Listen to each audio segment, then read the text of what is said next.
Greetings. I want to show you how to properly break in a book so you don't mess up the binding, and hopefully it'll last as long as you live and maybe even outlive you. Stay tuned. One of the things that I've done over the years is, I would say about in the past 5 years, is I buy a book and I also buy the audiobook.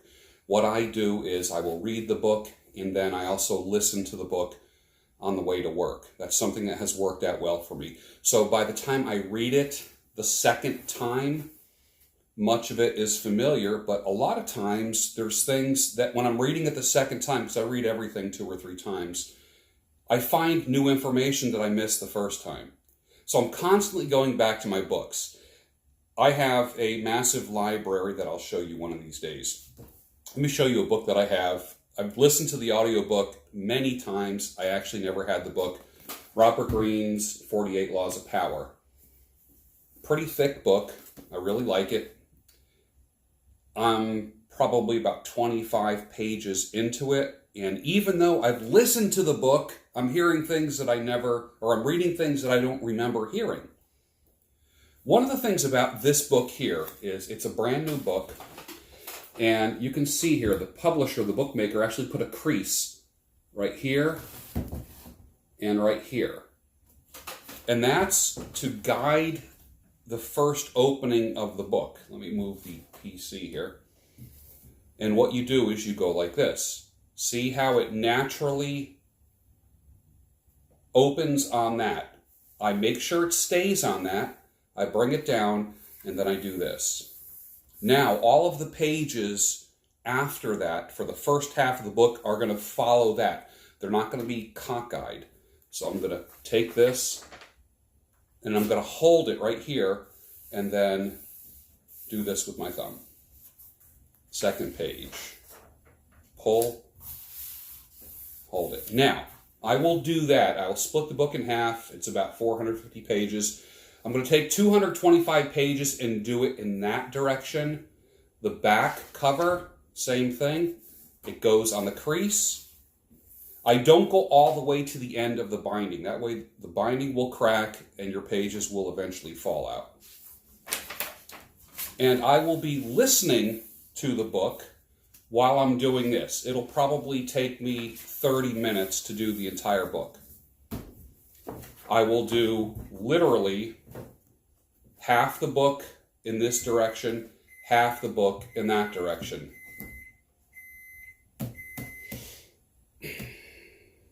That's my meatloaf. It needs to cook a little bit longer, I do know that. Sorry about that. So, and then when I finish that, I'm literally just going to take the book and roll it like this. Watch what I'm doing here on the side view. I'm going to roll it like this. Turn it over, and I'm going to roll it. That way, I'm not going to surprise the binding, and it will crack. And then, you know, there's a lot of books where you put them like this, stand them up on their binding, and then they just fall open to where it was cracked open. I don't want to do that because I want my books to outlive me, which they will, but I want them to stay in good shape. So that is what I'm going to be doing tonight with this book. This other book that I'll be reading, this is the Scary Stories book, is brand new. Got it from a thrift store. It caught my eye. I remember reading this a long time ago. It's somewhere in my house, but I thought I would get one that was never read for this series. So this has not even been creased yet. But I'm not going to take it and go all the way. I'm going to create a little crease about 1/8 of an inch. 1/8 of an inch. There we go.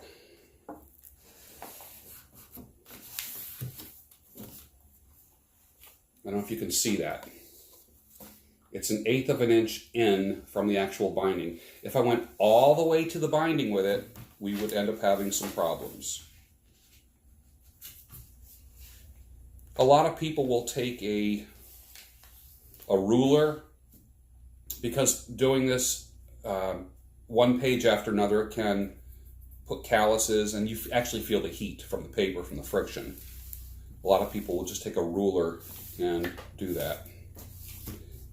First page, bring it all the way over, hold, crease. Second page, all the way over, hold it, crease. I'm going to do the same thing to the back. If you start, especially when it comes to paperbacks where the binding is glued versus books where the binding is sewn, this works super well with glued bindings. And you'll hear, if you open up a paperback too far, you stretch that page too much, then what happens is you end up cracking the binding. So I want to put that crease right before the binding. Right before.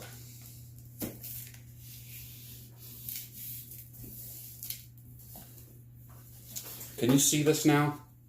I didn't put this crease all the way to here. I didn't put it all the way to here. So when it opens up, there is that 1/8 of an inch right here.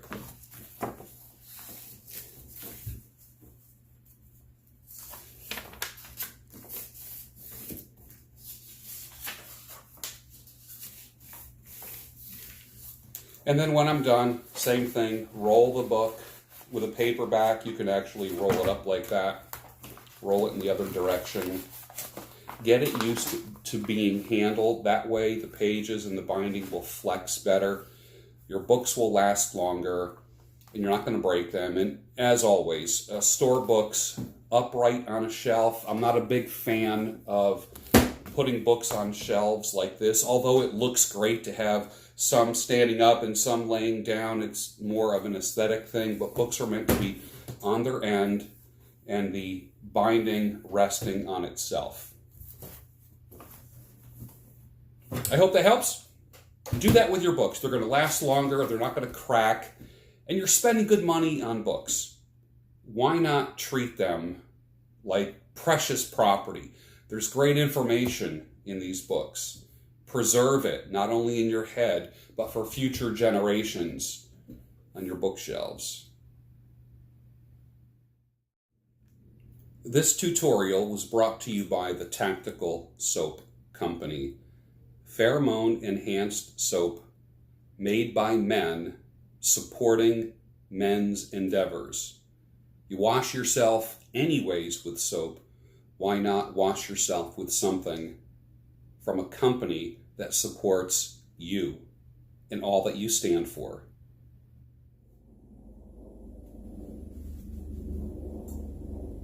Of course, a fucking helicopter flying over right when I'm trying to start the video.